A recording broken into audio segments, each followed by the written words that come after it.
जय श्री कृष्ण, राधे राधे, श्री हरिदास। और आज की जो लीला है उसमें मतलब पता नहीं, ये लीला सुनते सुनते ना मेरा गला पूरा भर गया है। और मैं मतलब क्या कहूँ, ये अश्रु मेरे रुक नहीं रहे हैं। लेकिन वो घटना भी घटी एक, मुझे नहीं समझ आ रहा ये सब क्या है। लेकिन मैं चलिए आपको लीला बताती हूँ। थोड़ा बहुत ही शॉर्ट फॉर्म में बताऊँगी क्योंकि बहुत बड़ी लीला है जिसको अगर मैं बताना भी चाहूँ तो ब्रीफ में नहीं आ पाएगी वो।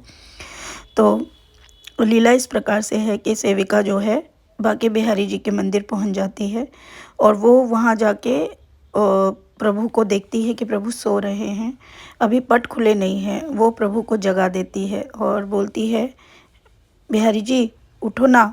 तो बिहारी जी बोले, तू यहाँ कैसे? तो बोले, कान्हा जी पैसा चाहिए। बोले, पैसा? मैं तो सो रहा हूँ, मैं ना उठ रहा हूँ। बोले, नहीं कान्हा जी पैसा चाहिए, चलो तुम मेरे साथ। लेकिन बिहारी जी कहते कि नहीं, मैं अभी नहीं जा सकता, अभी मैं दर्शन दूंगा। कान्हा जी जो हैं बहुत सारे तरीके के, मतलब पंडित बाहर खड़ा है और वो गेट खुल रहा है। तो कान्हा जी कहते, तू छिप जा, मैं पहले एक दर्शन दे आऊँ और दोपहर के टाइम पे मैं चलूँगा। सेविका वहीं खड़ी हो जाती है, पहला दर्शन प्रभु दे देते हैं। उन्होंने दो चार तरीके के लहंगे पहने, मतलब कलरफुल लहंगा है जिसमें एक पीला है, नीला है, गुलाबी है, इस तरीके से अपना पूरा श्रृंगार किया है। मोटी मोटी पजेबें पहनी है। सेविका देखती है कि कान्हा जी जो हैं उसकी भूल गए हैं, वो अपने भक्तों को देख रहे हैं दर्शन करने। तभी सेविका देती है आवाज़, आवाज़ लगाती है, कान्हा जी। तो तभी कान्हा जी की नज़र होती है, काहे, पट पट बंद करो, पट बंद करो। और तभी पट बंद हो जाता है। सेविका देखती है अंदर कोई नहीं है और वो फटाक से लाला का हाथ पकड़ती है और लाला अपने सिंहासन पे बैठा है और उसका हाथ पकड़ के कहती है, चल मेरे संग तू, चल, वो करुआ फरुआ कचू कचू ना कर रहा तू, चल। और उसका हाथ पकड़ के ले आती है और उसका हाथ ही पकड़ के, मतलब वो पैदल, अब सेविका को लग रहा है कि ये पहले भी ऐसा ही करता था कि हाथ पकड़ के ले जाओ तो किसी और का हाथ पकड़ा देता था। इसलिए वो बार बार पीछे लाला को देख रही है। अब देख रही है तो उसको क्या दिख रहा है कि लाला बहुत सुंदर सी लहंगे में है, इतना भारी भरकम लहंगा है, सर पे मुकुट है, हाथों में इतने सारे उसने खड़ुए पहने हैं, पैरों में मोटी मोटी झम झम झम, और पैरों में उसके महावर लगी है, काला काला लाला, बड़ी बड़े नेत्र उसके। उसका हाथ पकड़ के पुलिया से होते हुए पानी गांव का एरिया पार करते वो जो है उस स्थान पर ले आती है जहाँ पर हमारा प्लॉट है। उस प्लॉट के पास जाके बोलती है कि देख, जे दिलवाओ तैने? बोले हाँ। तो जे कब लाओ? तो बोले, लाला देख, जा में नौटंकी करवे की जरूरत ना है, ठीक है? और जा बातें घुमावे मत, तै नहीं दिलवाओ है ना, अब जा बनावे को। मेरे पापा ना, हमारे पास इतना पैसा ना है, अब तू जा बना। तो कान्हा जी कह रहे, और कबू क्या तो जा पे जी लगा बुलगा, घर क्यों ना बना रहा हो? तो कान्हा जी बोले, बन जागो भाई घर, मैं कह रहा हूँ ना, बन जागो घर। और ऐसे बोल के वो कहते, मुझे जान दे, और मुझे पैदल ही लेके आ गई है तू यहाँ तक, देख मैं थक गऊँ। तो तभी वहाँ से ट्रैक्टर जा रहा है। कान्हा जी जो है उसको बोलते हैं, ओ ट्रैक्टर वाले भैया रुकियो, मुँह बैठा लियो। तो ट्रैक्टर वाला जैसे देखते वो कहते, अरे ठाकुर जी आप। और वो आके वहीं पे, मतलब उसके लाला के पैरों में गिर जाता है। कान्हा जी कुछ कर ही नहीं पाते। वो कहते हैं, भैया जी तुम वो पहचानो, कह रहे हो नहीं ठिया बनाओ कान्हा जी को मंदिर, नहीं ठिया बनाओ, नहीं बनाओ। तो कान्हा जी कह रहे हैं, भगवान बाकी बुद्धि कान्हा जी फेर देते हैं और बाय आगे भेज देते हैं। क्योंकि कान्हा जी बोले, तो सेविका बोली, अब समझ में आई, तुम्हें को देखोगे मैठिया तुम मंदिर बन जाओगे? बोले ना, मोए अपने वृंदावन ही जानो है, ऐस करके। तभी कान्हा जी बोलते हैं, तभी पल्लंग ते एक छोरी आते स्कूटी पे। तो कान्हा जी बातें कहते हैं, ए छोरी, मुँह नेक वृंदावन तक छोड़ दे, जे मुँह पैदल पैदल ले आई है। लेकिन सेविका हंसती है, उसको हंसी आती है। लेकिन वो जो लड़की है वो कान्हा जी की भक्त मिलती है और वो आके कान्हा जी के पकड़ लेती है और फिर कहती है, तो सेविका कहती है, अभी रुक जाओ, अभी थोड़ी देर पीछे तो जी अपनी डिमांड रखेगी। और फिर कहते हैं कान्हा जी, तो कान्हा जी मेरे ब्याह करवा दो, मेरे ब्याह ना हेरो, इतने लड़का देख ले, मेरे ब्याह ना हेरो। कान्हा जी बोले, ठीक है मैं तेरो ब्याह करवा दूंगा, ठीक है ना, तेरो ब्याह करवा दूंगा, चल छोड़ मोए।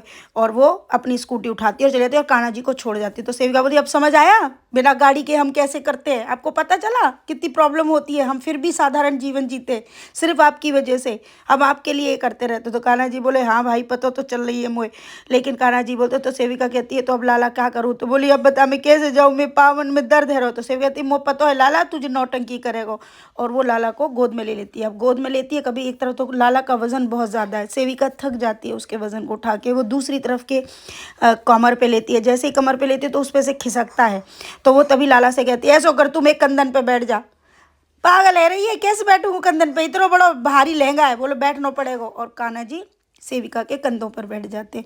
अब उसके दोनों पैर जो है वो उसके बगलों में मार रहा है, क्योंकि बगलों तक उसके पैर आ रहे हैं कंधे पे बैठ के, और वो काले काले पैर, उसमें भी महावर लगी हुई है, बड़े बड़े वो है। वो कह रही भाई लाला ने कम पार पैर मार, मेरे लग रही है। बोले मौज बहुत आ रही है। तो बोले लाला मैं तो तुम्हें हमेशा ही कंधे पे बैठ के घुमाती हूँ, आज कौन सी नई बात है। और ये बोलकर सेविका जो है सोचती है कि ऐसा करती हूँ, अब जा लाला है ना, जाकि मैया के झोर ले जा तू, यशोदा मैया के झोरे जाए, बताऊंगी नहीं कि जे वृंदावन है, क्योंकि बिन ने कहा कही थी जमुना पार रहते जो यशोदा मैया, तो वो लाला को ले जाती है यशोदा मैया के घर पे। तो लाला कहते अरे हमें तो जालंकू जानो ना। तो बोले ना तू चुप बैठ, मैं ले जा रही हूँ। तो वो तभी ना यशोदा मैया के उधर ले जाती है। तभी वो देखती है कि वहाँ पर हरिदास बाबा बैठे हैं, जो छोटा सा कन्हैया भी उनकी गोद में है, लेकिन वो छोटी अवस्था में। तो सेविका से बिहारी जी कहते हैं तू मुझे जहाँ चले आई। बोले तुम जातना है ना अपनी मैया के झोरे, जई मारे में ले आई। अरे मोह मत ले जा, मैया मोह बांध के रख देगी। मैया छोटे लाला के संग ही रिंदे, देख छोटो लाला मैया के झोरे हतो है, क्योंकि मैं जैसी मैया के झोर जाऊँगा ना मैया मोह पकड़ लेगी और मोह बांध देगी, मोह बहुत काम करने। और ये करके बिहारी जी जो है चपक से भाग जाते हैं। सेविका देखती है कि अरे ये तो मैया यशोदा का घर है। वो देखती है कि मैया के यशोदा के जो बाल हैं वो सफ़ेद हैं मैया के, और मैया ने एक गोल बिंदी लगाई हुई है। मैया का जो चेहरा है, लेकिन मैया के चेहरे पर कोई झुर्री नहीं है। मैया की उम्र उसमें 60-65 या कितनी दिख रही है ये एक अंदाज़ा है। और इस तरह से मैया बड़ी सुंदर सी है। मैया जो है अंदर छोटे से मतलब सांवले लाला को लिए गोद में खिला रही है, और वो छोटा सा है। तो बोले अच्छा, तो अब ये इस रूप में भी मैया के साथ यहाँ खेल रहा है। कितने रूपों में देख, वहाँ भाग्या भक्तों के लिए, यहाँ मैया के पास खेल रहा है। तो मैया जो है उसको देख रही है। जैसे ही लाला जो है सोना को देखता है वो ए करके एक तरफ निकल जाता है। सेविका वहीं जाके पहुंच जाती है। तो हरिदास बाबा कहते हैं कि यहाँ क्यों आई। तो वो बोली कि बाबा आप इनके पास खेलने आते हो ना, आप ही ने बताया था मुझे कि जमुना पार जो है मैया यशोदा का घर है। बाबा वो लाला है ना, हमें ठाकुर जी को घर बनाना है, और लाला वह घर ही ना बना रहा, पता ना क्यों क्या कर रहा हो, पता ही ना चल रही। बोले तो सही जगह पे आई है, तू जा भीतर। और जैसे ही सेविका अंदर जाती है तो मैया कहते को है लाली, को आए हो भीतर। तो वो कहते मैया मैं हूँ, तुम्हारे ठाकुर जी की सेवा करती हूँ मैं, तुम्हारे लाला की, और हम अब तुम्हारे ठाकुर का जी ना घर बना रहे हैं, हम घर बनाएंगे। तो बोली कि अच्छा भीतर आ, भीतर आ। तो बोली का चाहिए तो है। बोला कछु ना, तुम्हारा ठाकुर हमें उल्लू बना दे तो है, और वो मुझे यहाँ छोड़ के गए। तो मैं तुमते कोई दान ना ले रही, मैं तुमते कोई भीखू ना मांग रही, और मैं तो सिर्फ तुमते जी कह रही हूँ कि तुम्हारे ही लाला को घर बनवा दो। तो बोली कि हाँ आते हो बाल। तभी सामने से नंद बाबा आते हैं। नंद बाबा बहुत ही सिंपल तरीके से हैं, बहुत भोले भाले से उनकी दाढ़ी है, बहुत बहुत दयालु वो दिख रहे हैं। तभी मैया यशोदा कहती है तुमने भीतर से कछु पैसा ला दो। तो वो जाते हैं तो बहुत सारा सोना चांदी जो है मैया के हाथ जो में होते हैं। तो सेविका उसको देख के कहती है हाय मैया जो है अपना सोना चांदी बेच रही है घर के लिए लाला के। तो वो कहती है नहीं नहीं मैया, आपका सोना चांदी नहीं, यहाँ कलयुग में तो धन चलता है, पैसा चाहिए। तो वो बोली कि देख तेरे मेरे लाला को है ना, तो हवाल मंगाती है। वो भीतर जाती है, इशारा करती है नंद बाबा को मैया यशोदा, और अंदर से जो है नंद बाबा बहुत सारी गड्डियाँ जो है लेके आ जाते हैं, और वो सेविका के हाथ में थमाती हैं और कहती हैं आराम से ले जाइयो। तो बोले मैया तुमने एक बार भी नहीं सोचा कि तुम्हारे लाला का घर बनेगा, और आपने ऐसे ही हमें दे दिया। तो वो बोली कि देख मेरे लाला का जो प्यार कर रहा है, अब वो कछु करे, मेरे लाला को नाम लो ना, यही मेरे लिए बहुत बड़ी बात है। और ये बोल के वो चले जाती। बोले वो तो ऐसो ही है, वो पहले द्वापर युग में भी मोते दान करवाते रहे तो, और या कल युग में भी मोते दान करवावे, मेरा तो यही काम है। वो ऐसो ही नटखट है। तभी छोटा सा कन्हैया वहाँ आ जाता है, और वो कहते मैया चौदह रही जा पैसा। तो बोली कि मैया देख जे जई को घर बन रहा और जई का जे मना कर रहा है। तो मैया कहते जी ऐसो ही है जी, ऐसी बोलते रहे, पूरे गांव में ऐसी हल्ला मचावे, सब चीज़ खुद ही दिब्बावे और खुद ही कहते रहे कि मतलब काई को दे रही है, ले तू चुपचाप ले जा और यह जाए के दे दियो। तो बोली हाँ मैया मैं भैया जाए के दे दूँगी। और ये बोलकर सेविका वो पैसे लेके आराम से, तो वो मैया से कहती मैया पर एक बार मैं आपका घर देख लूँ। बोले हाँ देख ले जा भीतर तक, पर एकदम भीतर मत जाइयो, ठीक है। तो बोली ठीक है मैया मैं देख लेती हूँ। तो ये चीज़ करके वो मैया का घर देखती है। मैया का घर बहुत अच्छा लग रहा है, बिल्कुल साधारण सा घर, वही पुरानी चीज़ें, बॉक्स है, कुछ ऐसी जगह पे अनाज भरा हुआ है, बड़े बड़े गोबर का लीपा भी लगा हुआ है, बहुत अच्छा लग रहा है। तो कह रही मैया तेरा घर बहुत वो है। तो कह रही हाँ हाँ ठीक है, बड़े आराम से जाइयो, पैसे ने संभाल के ले जाइयो, ठीक है। और ये बोल के मैया वहाँ से मतलब सेविका आ जाती है। सेविका वहाँ से निकलती बोलती है ला बिहारी जी के झोर चली जाऊँ। वो बिहारी जी के पास जाती है और जाके बोलती है लाला देख जे ले आई।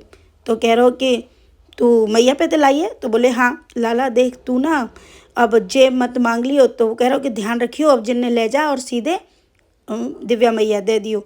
तो बोली हाँ हाँ मैं दे दूँगी दिव्या मैया को, लेकिन ये बात ध्यान रखियो कि चोर ना ले जाए। तो सेविका कह रही सबसे बड़ा चोर तो तू ही है, लेकिन तेरी मैया को धन है ना, या के मारे तू देख अपनी मैया को धन अपनी मैया तक ही पहुंचा रहो, वाय कछु करना रहो। बोले ना ना तू जा, और पैसा कम पड़ेंगे तो बाद में देगा। तो सेविका कहती नहीं कान्हा जी हमको आप बताओ, घर जा में तो बनेगा ही नहीं, जो तो बहुत कम पैसा है, हम घर कैसे बनेगा।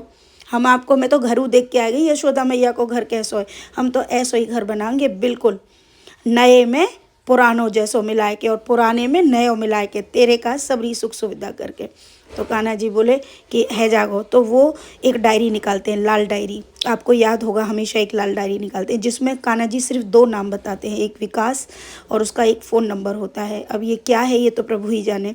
और एक नंबर स से सुमित्रा है या फिर एक स से सुनीता है, ये इस तरह के 2 नंबर निकालते हैं और बोलते हैं और 2 और नाम बताते हैं, लेकिन वो नाम हमको नहीं पता है प्यारे भक्तों, ठीक है। और वो कहते हैं कि बाकी बोले कि कान्हा जी जे तुमने क्यों निकालो, बोलो वक्त आवे पे पता चल जाएगी। और ऐसे बोल के कान्हा जी ने रख दिया और रख के कान्हा जी ने उसको बंद किया और फिर बोलो कि अब तुम घर को जा। और सेविका इस तरह से लेकर सामने से पैसा लेके घर आ जाती है और घर आके वो मुझे दे देती है।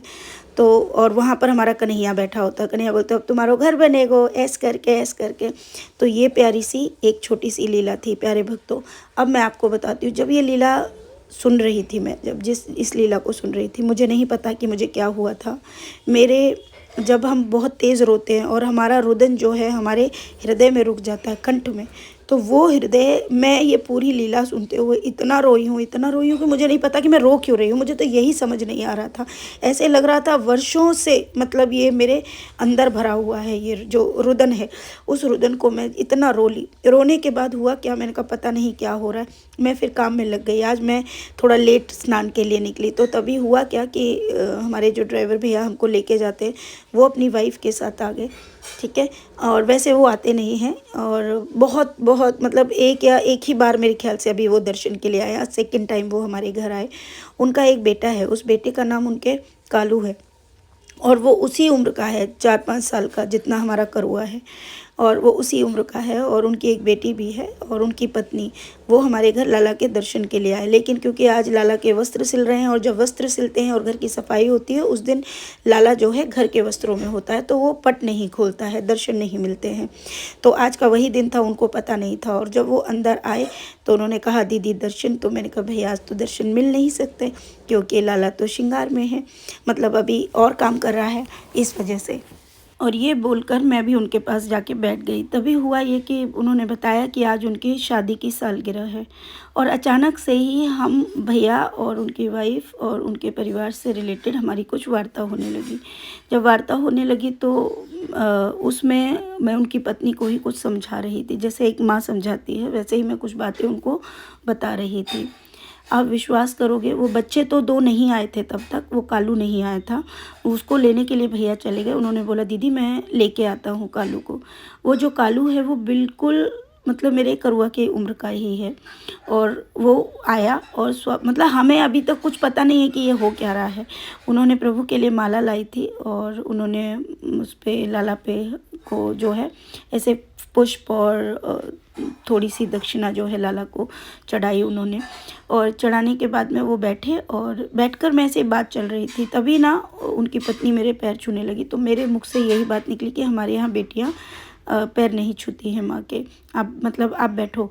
तो मैंने मना किया और उसके बीच में जो ये लीला चल रही थी वैसे ही जो हमारी वार्ता चल रही थी उसमें कुछ जो है लाला ने बोला मुझे कि जा मैया उसकी एनिवर्सरी है, तो 2 साड़ियाँ जो है मैंने उस बच्ची को दी, मीन्स जिनकी एनिवर्सरी थी भैया की वाइफ को, और उनके बच्चे के लिए भी मतलब जो है ये प्रभु ने उनके लिए निकलवाई। और जब निकलवाई, मुझे नहीं पता ये सारी चीज़, तो मैंने, मेरे मुख से एक ही चीज़ निकली, मतलब मैंने कुछ नहीं बोला। तो वो बोली दीदी ये सब मत दीजिए। मैंने कहा मैं कुछ नहीं करती हूँ, ये मेरा लाला ही करवाता है, मैं कुछ नहीं करती हूँ। तभी वो छोटा सा जो बच्चा था, जो कालू था, वो गोद में आया और वो ज़्यादा देर मेरे पास नहीं रुका, एकदम से भाग गया। और जो कन्हैया था वो मेरे ही बगल में बैठा रहा। और आप ये विश्वास करिएगा, बिल्कुल ये वही चर्चा चल रही थी जब सेविका मैया यशोदा के पास थी। ठीक है, मैया दे रही थी धन दौलत, इससे भी रिलेटेड बातें चल रही थी कि हमें कोई फ़र्क नहीं पड़ता, जो है वो प्रभु, मतलब वही सेम चीज़ डिट्टो। और ये सारी चीज़ हुई, इसी बीच कन्हैया का आ जाना, कन्हैया मेरे बगल में बैठ जाना, मैं उसका लाड प्यार करना, जैसे कि मैया यशोदा के पास वहाँ आ गया था। ये लीला का पहला पार्ट था। अब मैं आपको बता दूँ, जैसे ही, मतलब उस पर भी अभी हमारा ध्यान नहीं है, वो सब चले गए हैं। ठीक है, लाला भी चला गया, उनका बच्चा भी, वो भी चले गए। अब जाने के बाद हमने जो है अपना काम वाम करके, अभी थोड़ी देर पहले ही हमने जो है प्रसाद पाया। लेट हो गया आज थोड़ा। जब प्रसाद पा रही थी मैं, पाने के बाद ना मेरा दिमाग घूमने लगा, बहुत तेज़ सर में दर्द आने लगा और एक एक वाक्य जो है वो दिमाग में घूमने लगा कि आज की लीला में जो था, आप उसमें एक वर्ड था, मैया ने कहा कि पहले भी लाला मुझसे ऐसे ही दान पुण्य करवाता था और अब भी करवाता है। और यही शब्द जो है मैंने उनको बोले।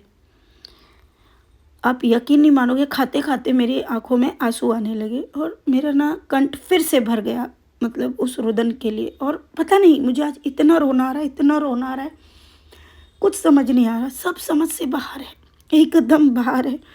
कि क्योंकि किसी मनुष्य की हिम्मत नहीं है कि वो ऐसे स्वप्न देख पाए, उस स्वप्न में आना, स्वप्न में ये करवाना, बुलवाना, सब दिखवाना, ये सब ईश्वर ही करते हैं। ठीक है, यहाँ पर एक बहुत बड़ी चीज़ जो प्रभु ने मुझे आज बताई, अब पता नहीं कितने लोगों को ये बातें समझ आएंगी, नहीं आएंगी, ये बहुत अलग है, लेकिन मैं आपको एक बहुत बड़ा सत्य बताने जा रही हूँ, शायद समझ में आ जाए। और अगर नहीं भी आ रहा है, मैं, क्योंकि मैंने अगर ये लीलाएं आपको डाली हैं तो शायद आपको थोड़ा तत्व तो समझ में आया होगा और आप शायद मेरी उस भावना को समझ पा रहे होंगे। यहाँ पर एक सबसे बड़ी भावना, भगवान कहते कण कण में व्याप्त है ना। जिसके कर्म जैसे होंगे उसका रोल उस हिसाब का होगा। ठीक है, इस घर में भगवान मुझे स्वप्न में जो मैया यशोदा बोलते हैं, उस तरह का कर्म मेरे द्वारा वो करवाते हैं, वो फीलिंग्स देते हैं, वो भाव देते हैं, मेरे हाथ में कुछ नहीं है, वो स्वयं करवाते हैं। जब वो सब कुछ स्वयं करवा रहे हैं तो सच में ये गलत कहाँ है? कौन कहता है कि भगवान कण कण में नहीं है? अरे ये लीला चल रही है, समझ जाओ, सच में लीला चल रही है। प्रभु हैं, प्रभु ये बताना चाहते हैं कि जे एक एक प्रत्येक घर में एक कृष्ण तत्व भी है, लेकिन उस कृष्ण तत्व को समझने के लिए, यकीन मानो, उस यशोदा तत्व को समझने के लिए, उस बाल कृष्ण को समझने के लिए, हरिदास तत्व को समझने के लिए हम कुछ नहीं करना है, सिर्फ एक ही कर्म करना है, और वो है ऐसा प्रेम जिसमें कोई स्वार्थ न हो।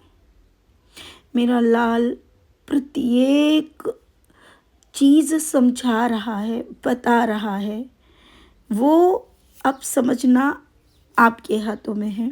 कैसे समझोगे? मैं नहीं समझ पा रही। सच कहूँ तो मैं खुद इतनी दुविधा में पड़ जाती हूँ कभी कभी, जब इन लीलाओं को सोच के, साक्षात अपने साथ होते हुए देखकर मेरी समझ, मतलब मेरी बुद्धि काम नहीं करती कि मेरा ये शरीर या मैं, मतलब क्या क्या हो क्या रहा है, मतलब क्यों, कैसे, सब एकदम शून्यता में चला जाता है। एक रोने के सिवा कुछ समझ नहीं आता, कुछ समझ नहीं आता कि मैं क्या करूं, मतलब क्या और कर सकती हूं मैं। बहुत, मतलब असहाय फील मतलब कर रही होती हूँ। असहाय किस लिए? भगवान की इस कृपा को देखकर, इस कृपा को जो मुझे समझ आ रही है, जिसे मैं आप सबको समझा नहीं पा रही हूँ। ये कैसी विडंबना है कि मैं उस चीज़ को समझ चुकी हूँ, या ये कहूँ कि अब मैं समझाना भी चाहती हूँ, या फिर मैं कहूँ कि मैं पूरी तरह मूक हो जाऊँ। क्योंकि मैं ये जान पा रही हूँ कि जब आप कोई चीज़ को समझ जाते हैं और संसार के इस दुख को दूर करने के लिए आप बताना चाहते हो, पर कोई समझेगा